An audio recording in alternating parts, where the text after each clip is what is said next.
Muy bien, hermanos, estamos aquí nuevamente llenos de gozo siempre al reunirnos alrededor de la palabra de Dios para recibir lo que el Señor quiere darnos en este momento. Queremos mandar un saludo también a los hermanos de la Iglesia Bautista de Ricardo Palma, que siempre están siguiendo esta enseñanza. Ellos lo hacen cada semana, estudian lo que nosotros también aquí recibimos. Y no solo en Ricardo Palma, sino en diferentes lugares, porque esta grabación queda en internet y muchos la usan para su propio estudio. Muy bien, estamos llegando al tema 12, similitudes, cuadros y tipología. Bueno, esperamos un ratito que termine este ruido, ¿no? del camión de la limpieza. A ver si... No, ya va a alejarse. Bueno, similitudes, cuadros y tipología. Entramos en una nueva sección del estudio de la Biblia. Ahora, vamos a hacer un pequeño repaso de las 15 reglas del estudio bíblico. Porque hemos estudiado ya durante varias semanas estas 15 reglas. Solamente vamos a mencionarlas como repaso, ¿no? A continuación. En primer lugar, el contexto, que es la regla más importante. Y el contexto quiere decir nada más el tema de un libro, por ejemplo, que estudiamos el libro de Deuteronomio. ¿Cuál es el tema de Deuteronomio? Entonces, eso es el contexto, el tema del cual estamos hablando. Y es importantísimo, no podemos estudiar nada de la Biblia sin recordar cuál es el tema. La Biblia tiene 66 libros y cada libro tiene su propio tema, o sea, su propio contexto. Por eso es tan importante enfocarnos, ubicarnos en el tema del que está hablando en algún pasaje bíblico. ¿A quién? Están las reglas de manera resumida, ¿no? Sintetizada. ¿A quién se dirige el Señor en este pasaje bíblico? ¿A los judíos o también puede ser a los gentiles? Nosotros somos gentiles, ¿no? O sea, al no ser de Israel, somos los gentiles. Y la Biblia puede estar escrita a tres grupos, o a los judíos, o a los gentiles, o a la iglesia del Señor. Bueno, somos gentiles, pero también somos la iglesia del Señor, ¿no? ¿A quién está escrito el pasaje que yo estudio? Número 3, la época. ¿En qué momento? Dios ha tenido diferentes administraciones, digamos así. Por ejemplo, el tiempo de la ley es diferente del tiempo de la gracia. Luego vendrá el tiempo del reino de Dios. Entonces son épocas diferentes. La tercera regla, ¿en qué época está escrito este pasaje bíblico? La número 4, aplicaciones. La Biblia tiene 3 aplicaciones básicas, ¿no? 1, la histórica, que es en el momento en que se escribió. El número 2 es una aplicación doctrinal, una enseñanza doctrinal. Y número 3, para mi propia vida, de manera personal. 3 aplicaciones, histórica, doctrinal y personal. Siempre hay. Número 5, cada palabra. La Biblia es un libro donde cada palabra tiene una importancia suprema. En ese sentido es muy distinta la Biblia de cualquier otro libro del hombre. Cada palabra fue escogida expresamente por el Espíritu Santo. Cada palabra que está escrita allí.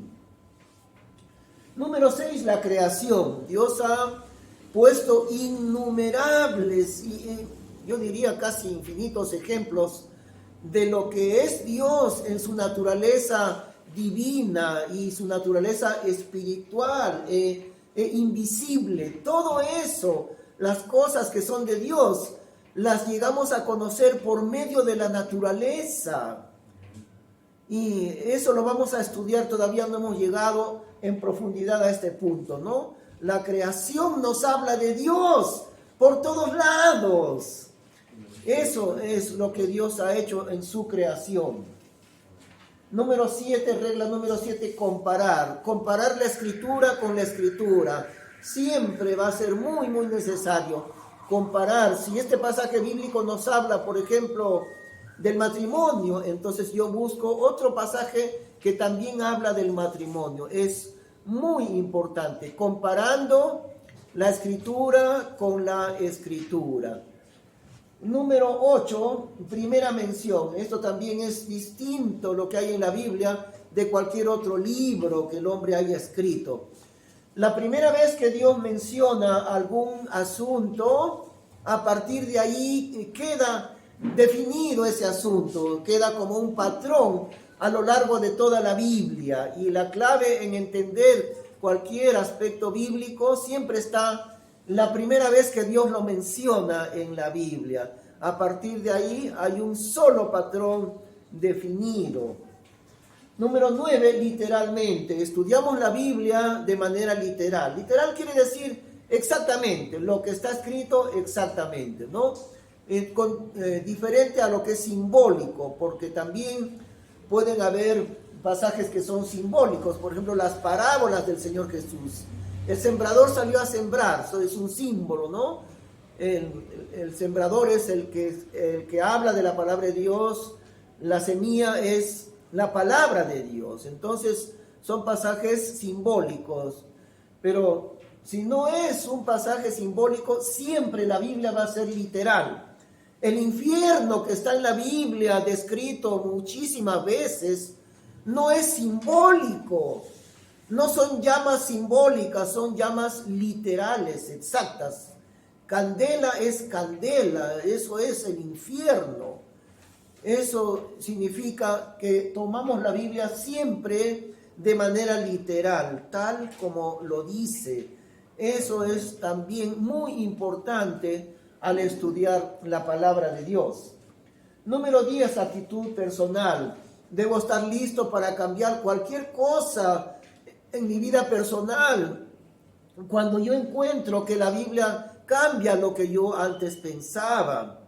Una de las cosas que cambió mi vida con la Biblia fue ya muchos años atrás, pero leyendo el libro de Proverbios yo me di cuenta que Proverbios hablaba mucho de la necesidad de quedarse callado. Y dicen Proverbios también, incluso aunque no sea una persona sabia, pero porque se queda callado, parece ser sabio, aún en eso. Y bueno, acá en el Perú los chinos inmigrantes que vienen dicen, uno de sus lemas, el lema de los chinos, tú callao boca. Y eso nos libra de muchos problemas. Así que desde esa vez, muchos años que encontré en el libro de Proverbios, la actitud de escuchar lo que dice Dios, ¿no? Aprendí a quedarme callado en muchas ocasiones. Muchas veces hay un problema, una discusión, y lo mejor que Dios me enseña es simplemente quédate callado, no respondas, no discutas, quédate callado y ya está. Una de las cosas que aprendí, ¿no? Como ejemplo, mucho uno aprende con la actitud. Voy a la Biblia para que Dios me hable. Eso quiere decir la actitud personal. Número 11, claridad. Cuando encuentro un pasaje que parece difícil de entender, voy a buscar otro pasaje paralelo que habla con mayor claridad acerca de este punto. Eso es la claridad. Hay pasajes que parecen difíciles, en realidad no lo son, pero parecen ser difíciles. Entonces, con el otro principio que dijimos, comparando la escritura con la escritura. Y miren, estos 15 reglas del estudio bíblico las vamos a necesitar toda nuestra vida. Si tú, hermano, hermana, tomas en serio la lectura de la Biblia, cómo Dios te va a hablar, entonces todo el tiempo vas a necesitar recordar estos 15 principios al estudiar la Biblia. Preguntas, también quiere decir, no tomemos doctrina en base a una pregunta. Hay preguntas en la Biblia, pero las preguntas que hacen, ¿enseñan? No, las preguntas solamente plantean una pregunta, pero no enseñan una doctrina. Por eso no podemos sacar doctrinas cuando encontramos preguntas en la Biblia.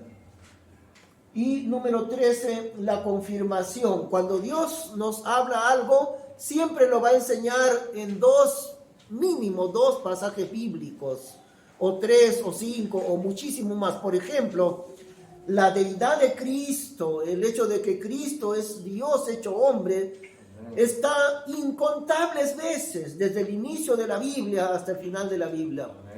Yo no los he contado porque son demasiadas veces en la Biblia que nos habla de la divinidad de Cristo. Él es Dios y también es hombre porque se hizo hombre por nosotros.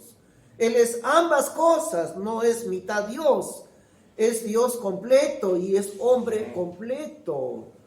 Y eso de la Biblia nos habla por todos lados desde la primera página. La confirmación quiere decir que yo no puedo basar una doctrina bíblica sobre un solo versículo, ¿no?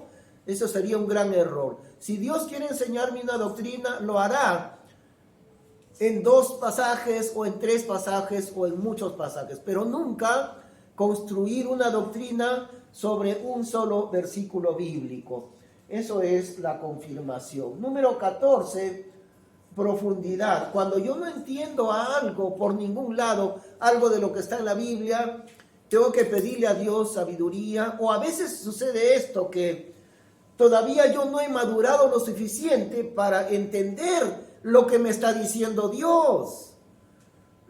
Debo guardarlo en mi corazón y esperar y pedirle a Dios, Señor, ¿qué significa esto? Enséñame, porque a veces sucede, no estoy suficientemente maduro para entenderlo.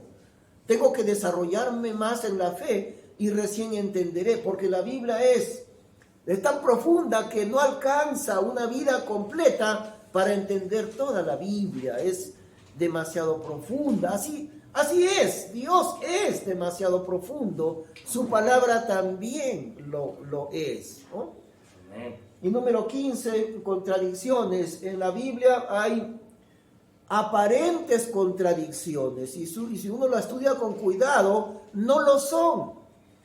Aparentan ser contradicciones, pero no lo son.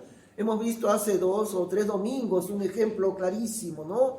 Muy ilustrativo de cómo hay una diferencia de años y encontramos que no es la diferencia de años, aparece ser una contradicción, pero encontramos que ahí hay una gran lección espiritual en vez de ser una equivocación. No es una equivocación de Dios en su palabra, es una lección espiritual destacadísima en cuanto a lo que parecía una contradicción. Eso lo hemos visto, usted puede volverlo a estudiar, porque todas estas clases están en YouTube, ahí usted puede verlas fácilmente en el canal. Ahora, hemos terminado este pequeño repaso, ¿no? 15 reglas del estudio bíblico.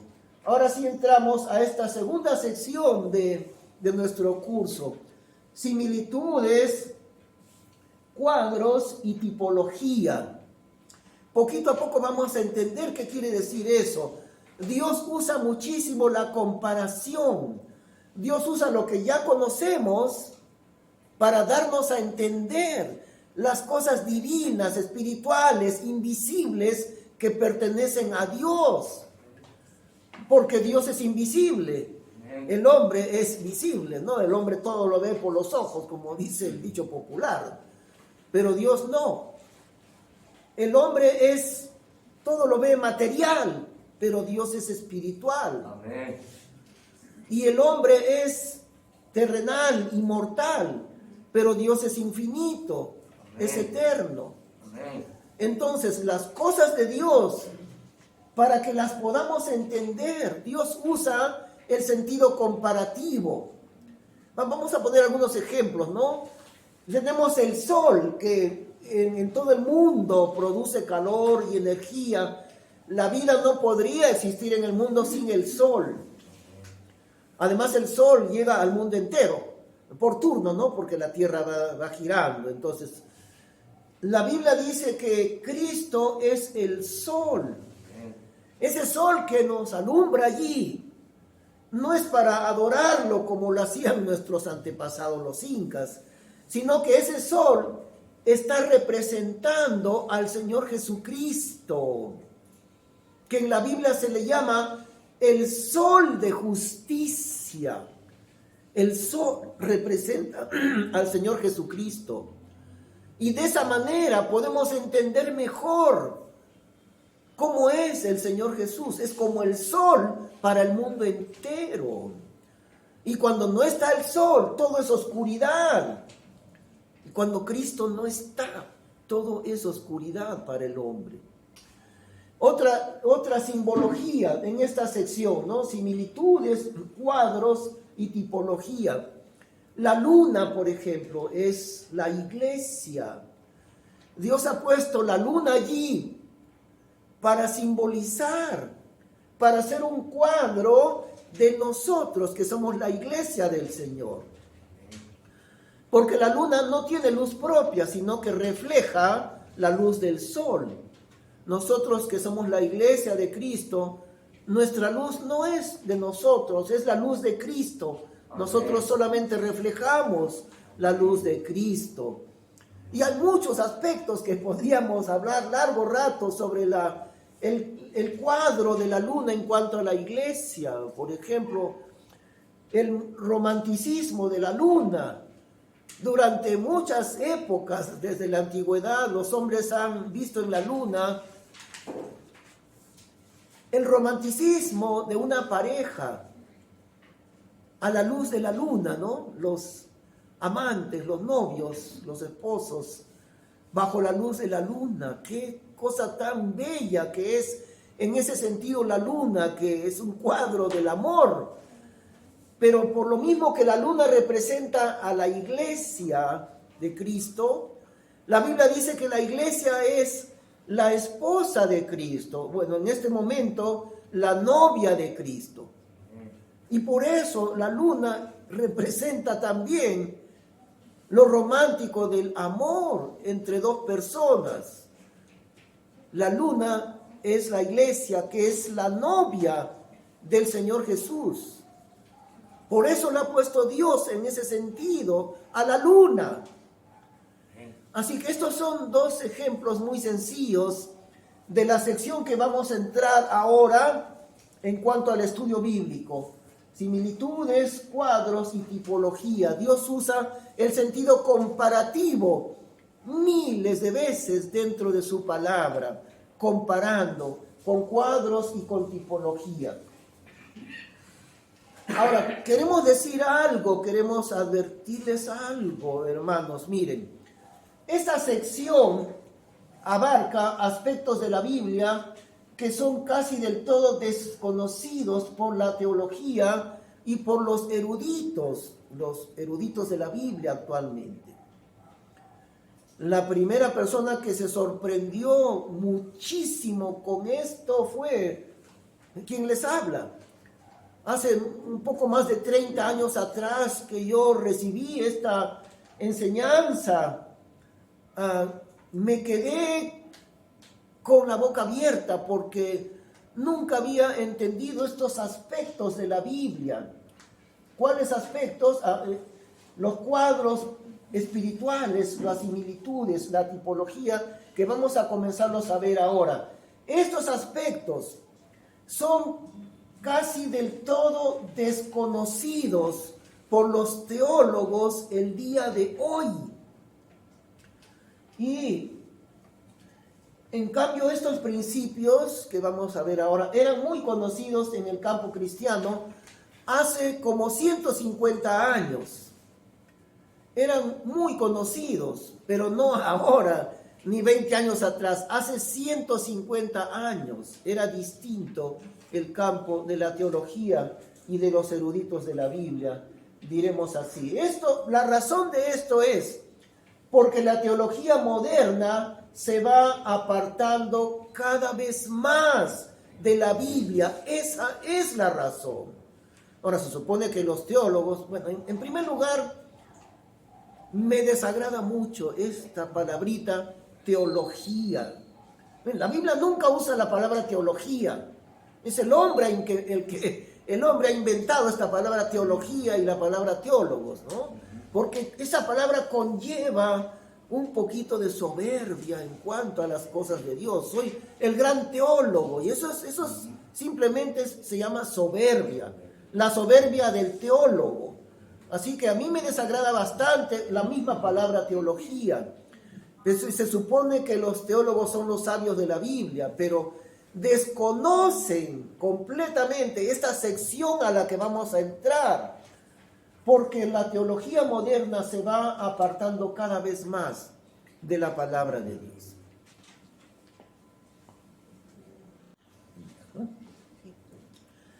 Las dos palabras más importantes de la Biblia son estas: así y cómo.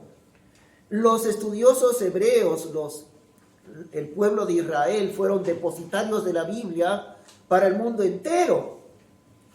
A ellos, a los de Israel, Dios les encargó entregar la Biblia para el mundo entero. Y los estudiosos en Israel, los judíos, lo saben desde miles de años atrás. Las dos palabras más importantes de la Biblia, así y cómo, es decir, palabras comparativas que Dios utiliza. Dios usa las cosas que vemos y conocemos para hacernos entender lo divino, que es invisible y espiritual y eterno. Algunos ejemplos: Isaías 53. Todos nosotros nos perdimos como ovejas, cada cual se apartó por su camino. Fíjese esta palabra que decimos, ¿no? ¿Cómo? Esa es, así y cómo, las palabras más importantes en la Biblia. Nos perdimos como ovejas. La oveja es el animal más tontito que existe entre los animales, es el animal más tonto que hay. Si no lo cuida un ser humano, la oveja rápido muere. Lo devoran, no sabe dónde hay alimento, las fieras lo devoran a la oveja. Depende 100% de su pastor, la ovejita, ¿no? En el campo. Y cuando no hay un pastor, se pierde la oveja. Por eso dice la Biblia, nos perdimos como ovejas. Tontos, sin tener pastor, nos extraviamos como ovejas. Isaías 53:7, el Señor Jesús, angustiado él y afligido, no abrió su boca. Como cordero fue llevado al matadero, y como oveja delante de sus trasquiladores, enmudeció y no abrió su boca. Miren cómo está esta palabra, la palabra cómo. Una vez, dos veces, ahí está, ¿no? Como cordero fue llevado al matadero. Una vez yo tuve la ocasión de ver, alguien nos regaló una oveja y no sabíamos en la casa cómo matarla. Entonces llamamos a alguien y este hermano que vino, hermano Porfirio Vargas, él nos ayudó. Y cuando él tomó un cuchillo bien afilado para cortarle pues el cuello, ¿no? La ovejita ni se movió, ni protestó, ni tampoco dijo nada. Exactamente como dice la Biblia, enmudeció y no abrió su boca. ¿Quién? El Señor Jesús, cuando lo crucificaron. Como cordero fue llevado al matadero sin quejarse. Como oveja enmudeció, no se quejó. Eso es la ovejita. Nada se queja cuando le están matando. Así fue el Señor Jesús. Por eso las palabras comparativas que Dios utiliza. Efesios 5:22, las casadas sean sujetas a sus propios maridos como al Señor. Diga otra vez la palabra, como al Señor. Es decir, tú, hermana, tienes que sujetarte a tu esposo como si él fuera el Señor. Tu esposo no es el Señor. Tu esposo se equivoca, te habla mal, te trata toscamente, ya sabemos. Pero la Biblia dice, tú tienes que obedecerle a él como si él fuera el Señor. Tú, como al Señor, así como obedeces al Señor Jesucristo, así tienes que obedecer a tu esposo. Eso es lo que dice Dios, no lo digo yo. Porque el marido es cabeza de la mujer, así como Cristo es cabeza de la iglesia y Él es el salvador del cuerpo. Aquí están las palabras más importantes de la Biblia, ¿no? Así como el marido es cabeza de la mujer, así como Cristo es cabeza de la iglesia. De la misma manera, fíjense la comparación, ¿no? El Señor Jesús es la cabeza de la iglesia y nosotros somos el cuerpo del Señor Jesús. Él no está completo, le falta su cuerpo. Su cuerpo todavía está en esta tierra y la cabeza jamás puede separarse del cuerpo. Es imposible separar a la cabeza del cuerpo. Entonces, nuestra cabeza es el Señor Jesús. Y nuestra cabeza es inseparable de nosotros. Nosotros somos la mitad del Señor Jesús. Nosotros somos su cuerpo. Cristo es nuestra cabeza. Somos uno solo con el Señor Jesús. Igual es en el matrimonio. Por eso dicen, ¿no? El marido es cabeza de la mujer, así como Cristo es cabeza de la iglesia. El esposo es la cabeza. La esposa es el cuerpo. Y ya no son más dos, sino llegaron a ser uno solo. Amén. Con esa obra maestra de Dios que es el matrimonio. Maridos, amad a vuestras mujeres. Y esta es la otra parte del pasaje, ¿no? Esta es la parte que le corresponde al hombre. Maridos, amad a vuestras mujeres. Otra vez, ahí está. Así como Cristo amó a la iglesia y se entregó a sí mismo por ella. El Señor se entregó hasta la muerte por amor a ella. Ahora eso es el llamado, es el reto al varón. Y si uno ama a su esposa hasta la muerte, bueno, difícil que alguien muera por amor a la esposa, que se presente esa situación, pero por lo menos trátala bien. Aunque no mueras por ella, aprende a tratar bien a tu esposa. Por lo menos, ¿no? Ya que no llegaremos a morir por ella, pero eso es lo que nos dice la Biblia. El varón verdadero es el que sabe amar a su esposa de la misma forma como Cristo lo hizo con su iglesia. Bueno, tenemos otros pasajes, pero no tenemos ya mucho tiempo. Vamos a leer Jeremías 23. El profeta con quien fuere sueño, cuente sueño. Y con el que fuere mi palabra, cuente mi palabra verdadera. ¿Qué tiene la paja con el trigo? Dijo Jehová. El trigo, la palabra de Dios, y la paja, ¿qué tiene que ver una cosa con otro, no? La falsedad de enseñanzas, la paja que no sirve, las doctrinas falsas, las iglesias falsas, ¿qué tienen que ver con el trigo de la palabra de Dios? Mi palabra no es como el fuego, dice Jehová, y como martillo que quebranta la piedra. Eso es mi palabra verdadera. Es como el fuego que arde en el corazón. Amén. Además es como el martillo que quebranta la piedra del corazón endurecido del hombre. Eso es la palabra de Dios. Aleluya. Otra vez, ¿no? Como el fuego y como martillo que quebranta la piedra.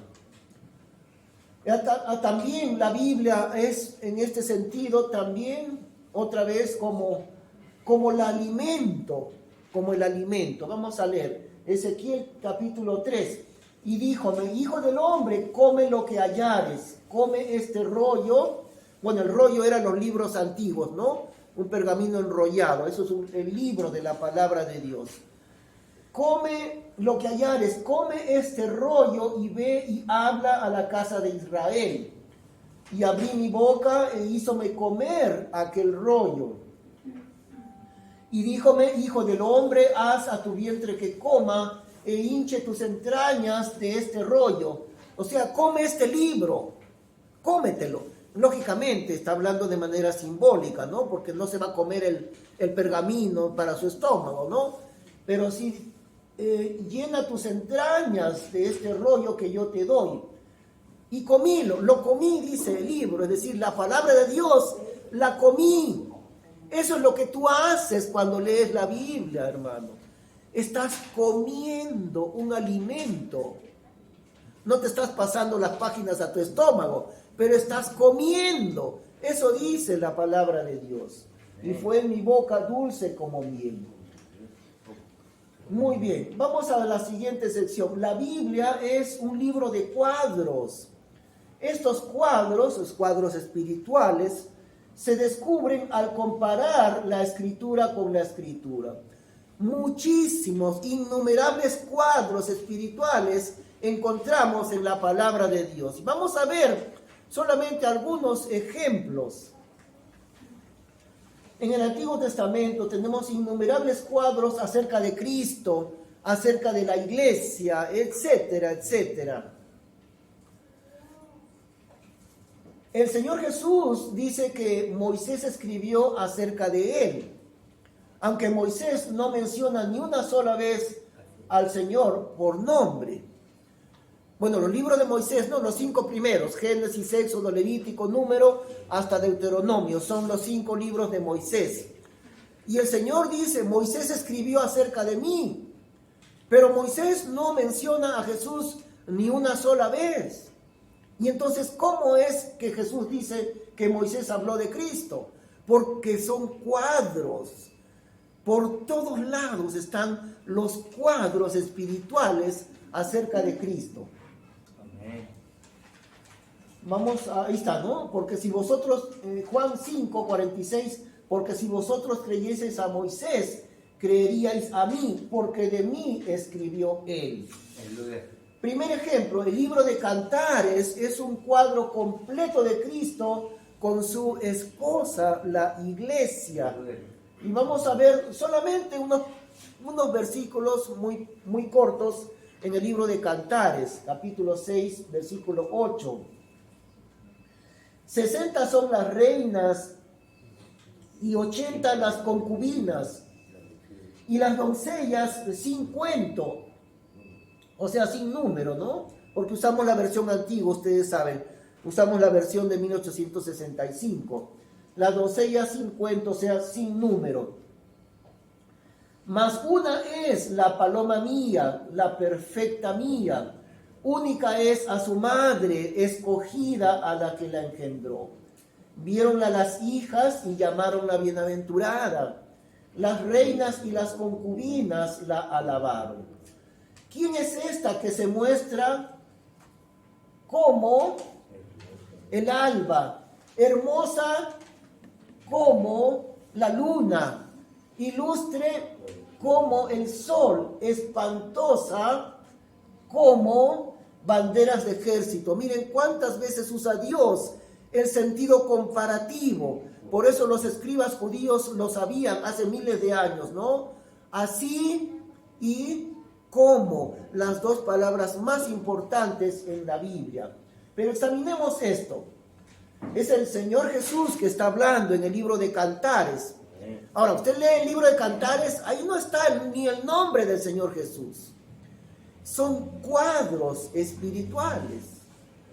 El Señor Jesús está diciendo, 60 son las reinas, 80 las concubinas, las doncellas 50. Mas una es la paloma mía, la perfecta mía. Y esta es la iglesia.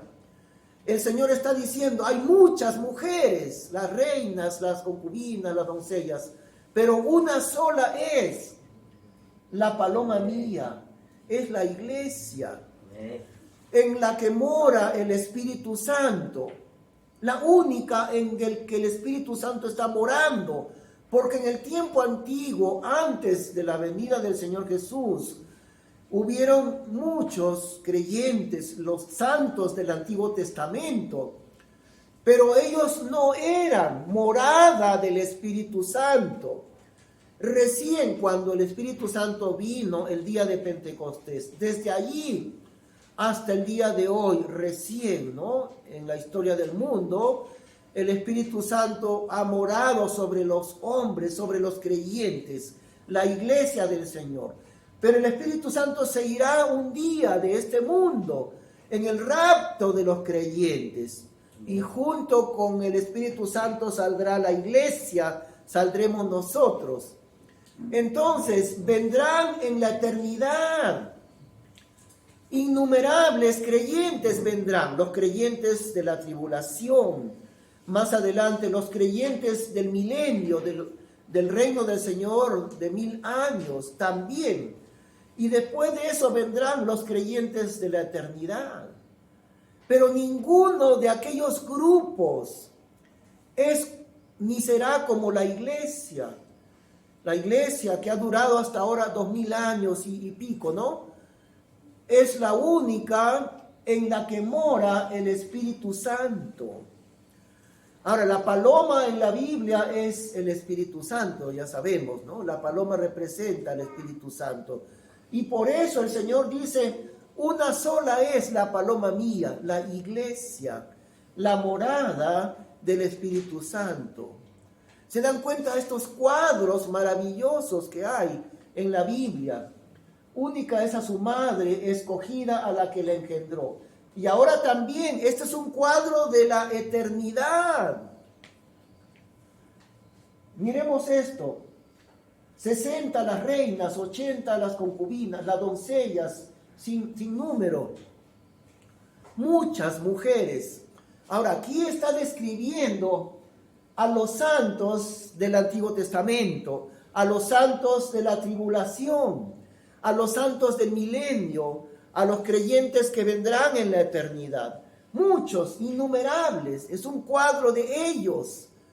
Los creyentes del tiempo antiguo, los creyentes de la tribulación y del milenio, etcétera. Todos ellos.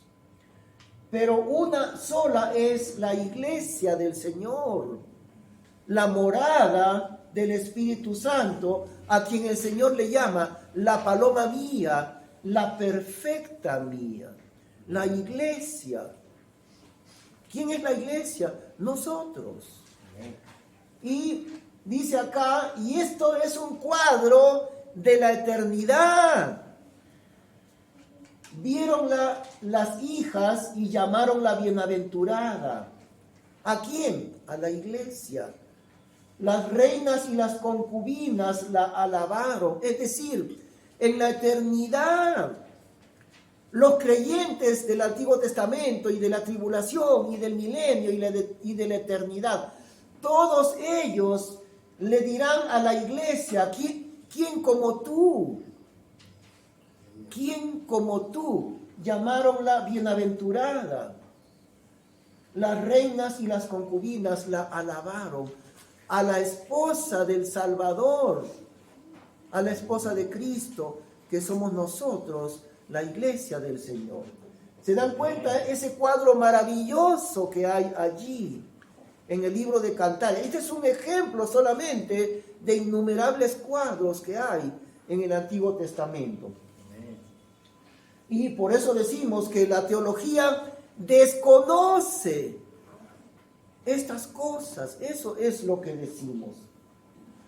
Segundo ejemplo, el arca en el lugar santísimo es un cuadro del Señor Jesús como hombre y como Dios. El arca del pacto de Dios. En el libro de Éxodo estaba el tabernáculo y más adelante el templo en Jerusalén. Y dentro del templo estaba el lugar santo y el lugar santísimo.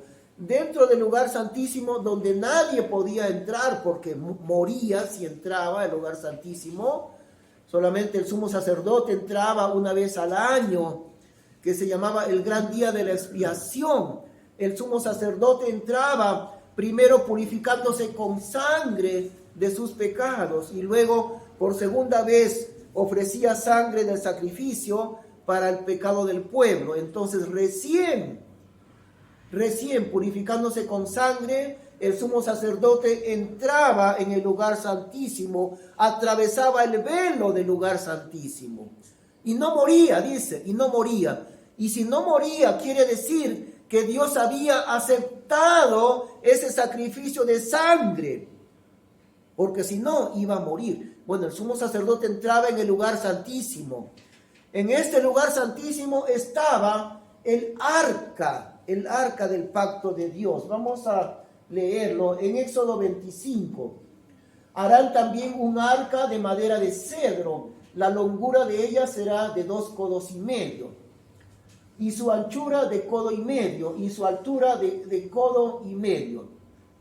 Más o menos como 1,5 metros aproximadamente eran estas medidas, ¿no? Más o menos así, más o menos de 2 codos y medio, y etcétera. Y cubrirla has de oro puro, de dentro y de fuera la cubrirás. La cubrían de oro puro, ni siquiera de 18 quilates, ¿no? Sino oro de 24 quilates es oro puro.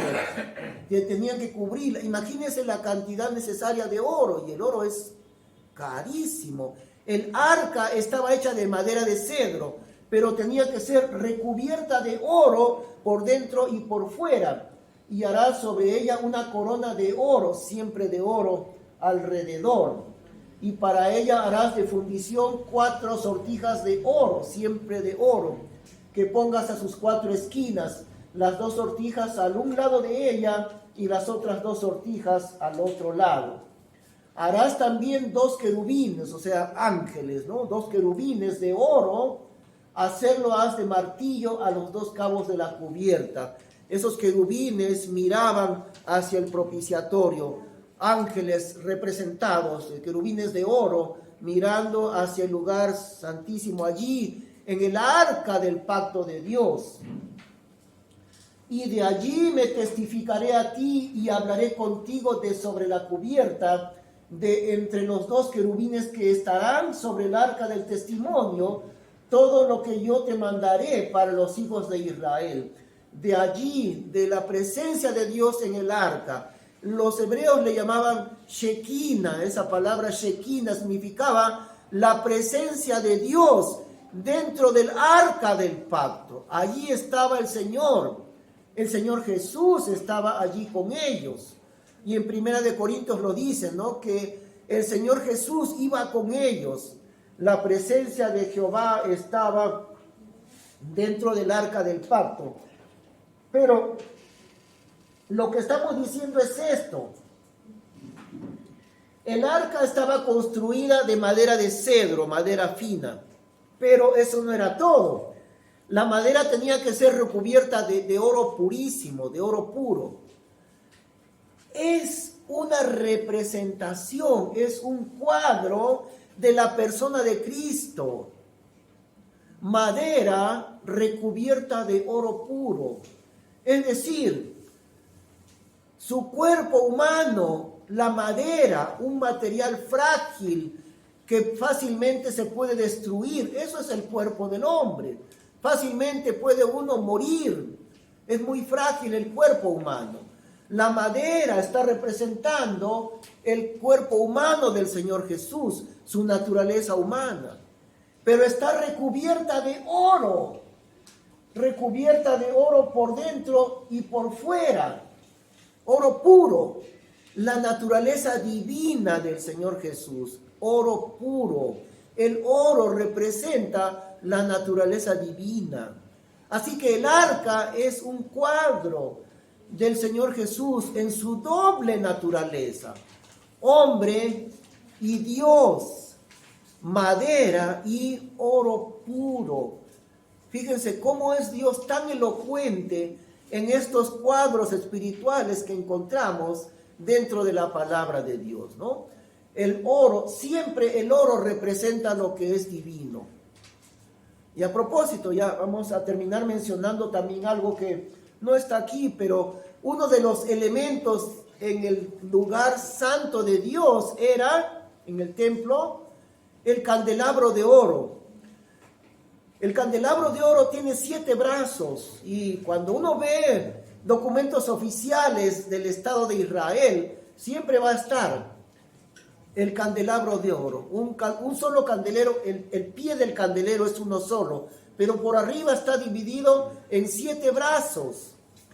Ustedes ven la embajada de Israel, documentos oficiales de Israel, siempre está la figurita del candelabro de oro.